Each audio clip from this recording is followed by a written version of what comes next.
He picked up more ballast.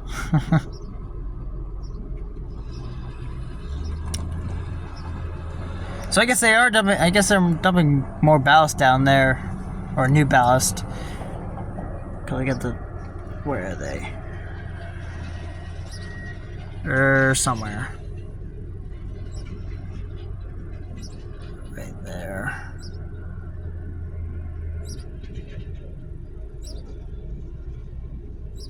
So I don't think we'll get any trains for a while.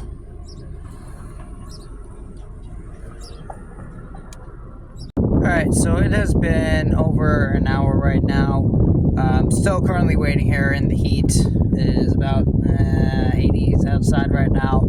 They're still working on the tracks. I don't know if we'll get any other trains. I don't know how long it's going to take. But I was assuming 158 and the 168 already went by beforehand.